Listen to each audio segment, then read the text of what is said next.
વિક્રમભાઈ, 3 દોડ જોવા મળી અને 3 દોડની અંદર સિલ્વર આગળ નીકળી ગયું. સિલ્વર, ગોલ્ડ અને ડોલર. રૂપિયો સતત ઘસાતો રહ્યો. આ વર્ષની અંદર ઘણો ઘસાયો છે. મારે માત્ર સોના ચાંદીની જ નથી વાત કરવી, પણ 25ની તુલનાની અંદર 26 કેવું ઇન્વેસ્ટમેન્ટના પરિપ્રેક્ષમાં રહેશે? ડોલર કઈ તરફ જશે? રોકાણ ક્યાં કરવું? તમે પેલી સરસ વાત કરી કે સોના ચાંદીની પહેલાં થોડી વાર વાત સમજી લઈએ અને પછી ડોલર પણ એમાં લઈ આવીએ કે ડોલરની શું પરિસ્થિતિ થશે. એટલે એક તો જે આપણને લાગતું હતું કે ડોનાલ્ડ ટ્રમ્પના બીજા ટર્મમાં આટલી બધી અફડાતફડી કરશે એ કોઈએ વિચાર્યું નહોતું. અને એમની ફર્સ્ટ ઇનિંગ કરતાં સેકન્ડ ઇનિંગ એકદમ વધારે આક્રમક થઈ ગઈ. પછી વર્લ્ડની અનસર્ટનિટીમાં જે એમને હતું કે ભાઈ હું જેવો પ્રેસિડેન્ટની ખુરશીમાં બેસીશ કે અઠવાડિયા 15 દિવસ બાદ તો રશિયા યુક્રેનની હું વાત પતાવી દઈશ. ના પતી, અત્યાર સુધી મથે છે નથી પતતી. એમણે નવી વાતો રેગ્યુલર ચાલુ કરી. એટલે કોઈક વાર એ કહે કે ભાઈ ઇન્ડિયા તો ડેડ ઇકોનોમી છે, બીજી વાર કહે કે ઇન્ડિયા તો મારો ખાસ મિત્ર છે અને હમણાં ટેરિફનો પ્રશ્ન સોલ્વ થઈ જશે. પછી પાછા એડિશનલ આપણી ઉપર ટેરિફ નાખી દે. એટલે ડોનાલ્ડ ટ્રમ્પના જેવા અનપ્રેડિક્ટેબલ પ્રમુખ અમેરિકાના દુનિયાએ જોયા નથી. અને આ અનપ્રેસિડેન્ટેડ જે સોના ચાંદીનો વધારો છે એમાં એમનો પણ ફાળો છે, પુતિનનો પણ ફાળો છે, ઝેલેન્સ્કીનો પણ ફાળો છે, ઇઝરાયલનો પણ ફાળો છે.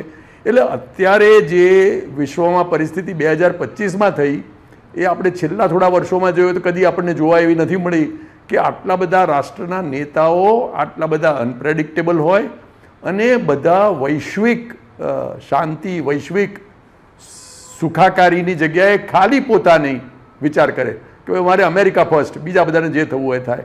અને પછી દરેક દેશ જો એ કરવા માટે પ્રેરાય તો વર્લ્ડમાં જે અશાંતિ થાય એ જે માહોલ સર્જાય ત્યારે બધા માટે અનસર્ટન ટાઈમ્સમાં 2 એસેટ વધારે સૌથી વધારે ગમે છે. એક તો ગોલ્ડ, સિલ્વર બંને, અને બીજું ડોલર. એટલે ડોલર લોકોને સેફેસ્ટ કરન્સી તરીકે ગમે છે. બધાને ડી-ડોલરાઇઝેશન કરવું છે, પણ ટ્રમ્પ ગમે ત્યારે રાતી આંખ કરે છે અને એ કરતાં વખત લાગશે. એટલે ધીરે ધીરે તમે યુએસડીની જગ્યાએ મે બી એશિયામાં કોઈ વાર તમે રૂપીમાં ટ્રેડ કરી લો, રશિયા જોડે રશિયન રૂબલમાં કરી લો, પણ હજુ યુએસડીની વૈશ્વવ્યાપી જે પકડ છે એ એમની એમ રહી છે. એટલે જેવી અનસર્ટનિટી થાય એટલે ડોલર તરફ લોકો દોડે, સોના અને ચાંદી તરફ લોકો દોડે. એટલે એ બંને આપણને જોવા મળ્યા. એમાં સોનામાં જે છે ભાવનો વધારો થયો 80% લગભગ વર્ષમાં, અને ચાંદીમાં થયો 160%.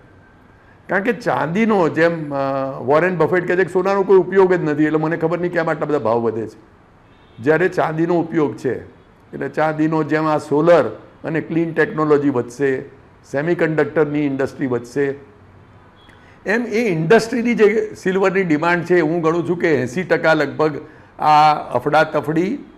અને અફડાતફડીના કારણે શું થાય કે તમને એમ થાય કે હું રહી ગયો, મને એમ થાય કે હું રહી ગયો, એફડી કાઢીને લોકો જાય. એટલે જે વધારાની ગતિ છે એને વધારે વેગ મળે, કારણ કે હવે બધાને સોનું ચાંદી લઈ લેવું છે, બધાને એમ થાય છે કે હું રહી ગયો.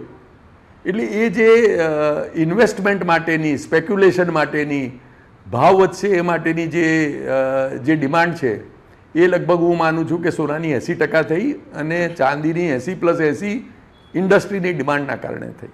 એટલે અમેરિકાનું ઇન્વેસ્ટમેન્ટ બાકીના બધા ઇમર્જિંગ માર્કેટ કરતાં એટ્રેક્ટિવ થઈ ગયું. બીજો ડોલર રૂપિયાનું કારણ એ પણ ખરું કે આપણે ત્યાં જે ટ્રેડ ડેફિસિટ છે એ વધી ગઈ. શું થયું? ઓગસ્ટથી આપણે ત્યાંના એક્સપોર્ટ ઉપર ટ્રમ્પના 50% ઉપરના ટેરિફે એક મોટો ઘા કર્યો.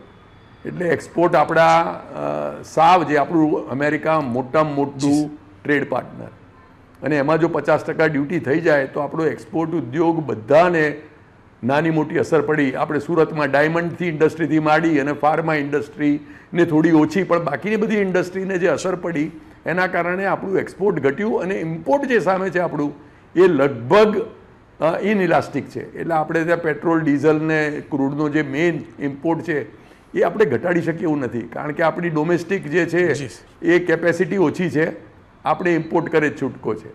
એવી રીતે સોના ચાંદીની પણ જો વાત સાંકળી દઈએ તો સોના ચાંદીમાં આપણે માંડ 0.1% 99% આપણે ઇમ્પોર્ટ કરીએ છીએ, 1% આસપાસ માળ બનાવતા હોઈએ તો. ચાંદીમાં 10% માળ બનાવતા હોઈએ મેઇન રાજસ્થાન ને બીજા રાજ્યોમાં, 90% આપણે ઇમ્પોર્ટ કરીએ છીએ. એટલે જેમ ડોલર વધે એમ પાછું ઇન્ડિયામાં તો સોના ચાંદીનો ભાવ ઇન્ટરનેશનલ ભાવના કારણે અને રૂપિયો નબળો થવાના કારણે અને ડોલર વધવાના કારણે પણ પાછો એમાં ભાવ વધારો આવે. આ બધી કમ્બાઇન્ડ જે અસર થઈ એના કારણે ડોલર વધ્યો. નયનભાઈ, આપનો ખૂબ ખૂબ આભાર.